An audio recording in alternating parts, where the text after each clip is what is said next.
秋篠宮ご夫妻の次女の佳子さまは29日、27歳の誕生日を迎えられました。宮内庁によりますと、新型コロナウイルスの影響で多くの行事がオンラインでの開催になる中、佳子さまは一つ一つの活動に心を込めて臨まれました。このうち11月には、一昨年まで姉の小室眞子さんが出席していた行事、緑の輪交流の集いにオンラインで初めて出席されました。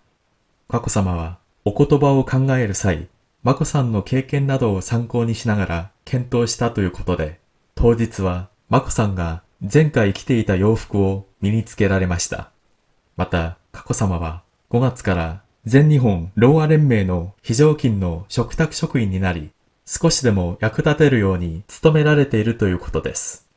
10月の眞子さんの結婚については、願いが叶ったことをとても嬉しく思い、これからの幸せを心から願われているということです。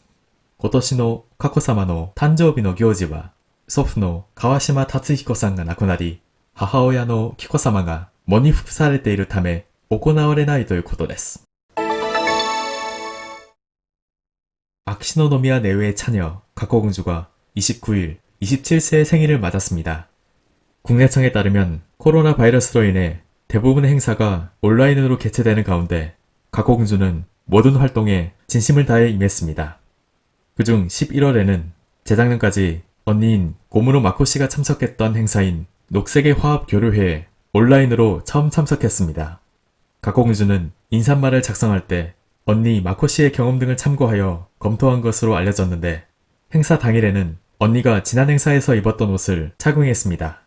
또한 가코공주는 5월부터 전일본 농아연맹에 비상근 촉탁직원에 임명되어 조금이나마 도움이 되고자 노력을 기울이고 있다고 합니다.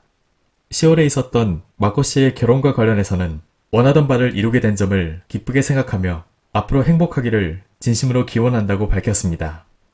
올해 가코공주의 생일 행사는 조부인 가와시마 다스이코 씨가 별세해 어머니인 기코비가 상중임에 따라 열리지 않는다고 합니다. 안녕하세요. 텍스트에 나온 가코공주는 작년에 결혼 소식으로 떠들썩했던 마코공주의 여동생입니다. 그럼 텍스트에 나온 표현 몇 가지 살펴보겠습니다. 우선 후사이, 부처라는 말이 나왔는데요. 한자로 보면 아시겠지만 남편과 아내라는 한자가 만나서 부처라는 단어가 됐습니다. 우리말로는 내외 또는 부부라고 옮기는 게 가장 무난하겠습니다. 후후, 이 부부와 다른 점이 있다면 후사이, 이 내외 같은 경우는 좀 더 격조 있고 상대방 부부를 높이는 뉘앙스가 들어있습니다. 그리고 흔히 결혼한 여성이나 사회적으로 이름 있는 여성을 두고 여사라고 하는데요. 물론 일본어에도 저씨, 여사라는 말이 있지만 무난하게는 부징, 부인 정도로 바꿀 수가 있겠습니다. 흔히 영부인이라고 할 때 레후징이라는 말도 있지만 언론에서는 주로 부징, 부인 정도로 칭하는 경우가 많습니다. 이때 부인은 귀여운 여성이라는 뜻의 부인과 한자가 다르니까요. 유의하셔야겠습니다.